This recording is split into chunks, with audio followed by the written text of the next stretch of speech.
ଜୟ ଜଗନ୍ନାଥ ମାଲିକେ ଆମେ ଆମ ପ୍ରଭୁ ଶ୍ରୀରାମଙ୍କ ବିଷୟରେ ଯେତେବେଳେ କହୁଛୁ ଯୋଉମାନେ ସେତେବେଳେ କହୁଛୁ ମୋଦି ଭକ୍ତ ବିଜେପି ଭକ୍ତ ପहले पे ଶୁଣବେ ହଁ ଆମେ ମୋଦି ଭକ୍ତ ଏବେ ଆମ ପ୍ରଭୁ ରାମକୁ ଯିଏ ହେଲା ଆମେ ତାର ଭକ୍ତ ନୁହେଁ କି ତମ ଭଳିଆ ହେତୁବାଦୀଙ୍କ ଭକ୍ତ ହବୁ ମୁଁ କୋଉ ବିଜେପି ଭକ୍ତ ନୁହଁ ଆମ ଦେଶକୁ ଯିଏ ଭକ୍ତି କରିବ ଆମେ ତାର ଭକ୍ତ ହେଇକି ରହିବୁ।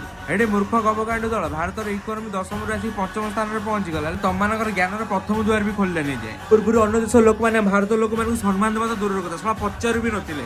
ଏବେ ଆମ ପ୍ରଧାନମନ୍ତ୍ରୀ ପାଇଁ ଛିଡା ହେଇକି ତାଳି ମାରୁଛନ୍ତି ବାହାର ଦେଶର ବଡ ବଡ ପଲିଟିସିଆନ ମାନେ। ସଚ୍ଚା ଭାରତୀୟ ହେଇଥିବ ତାଙ୍କୁ କେମିତି ଫିଲ୍ ହଉଥିବ ସିଏ ଜାଣିଥିବ। ହେଲେ ତମ ଭଳିଆ ମୂର୍ଖ ଗବକାଣ୍ଡ ଅନ୍ଧଭକ୍ତ ବୁଝିପାରିବେନି। ଯୋଉମାନେ କହୁଛି ଆମ ଇଣ୍ଡିଆ ଉପରେ ଏତେ ଲୋନ ଅଛି ସେତେ ଲୋନ ଅଛି ପେଲେ ମୂର୍ଖ ଶୁଣ ଯଦି ୱାର୍ଲଡର ସବୁଠୁ ଅଧିକା ଲୋନ କୋଉ ଦେଶ ପାଖରେ ଥାଏ ସିଏ ହଉଛି ଆମେରିକା। ତାମାନେ ତମ ଭଳିଆ ମୂର୍ଖ କହିବେ ସେ ତ ବର୍ବାଦ ହେଇଯିବ। ଆମେ ପାଠ ପଢା ମୂର୍ଖ ଦଳ ଶୁଣ ଆମ ଭାରତର କର୍ପୋରେଟ ସେକ୍ଟର ଯିଏ ସବୁଠୁ ବଡ ଲୋନ ନେଇ ସିଏ ହଉଛି ମୁକେଶ ଅମ୍ବାନୀ। ତାମାନେ ତମ ଭଳିଆ ମୂର୍ଖ ତ ଭାବିବ ସେମାନେ ବର୍ବାଦ ହେଇଯିବେ ତଳେ ତଳାନ୍ତ ହେଇଯିବେ ଭିକ ମାଗିବେ ଯେ ପର ପଇସାର ବେପାର କରିକି ଲାଭ ପଇସା ଖାଏ ସିଏ ହଉଛି ଅସଲି ବିଜନେସ ମ୍ୟାନ। ଆଉ ଯେ ତମ ଭଳିଆ ମୂର୍ଖ ହେଇଯିବ ସେ ଋଣକୁ ଋଣ ଭାବିକି ମନ ଇଚ୍ଛା ଆଡେ ସାଡେ ଉଡେଇବ।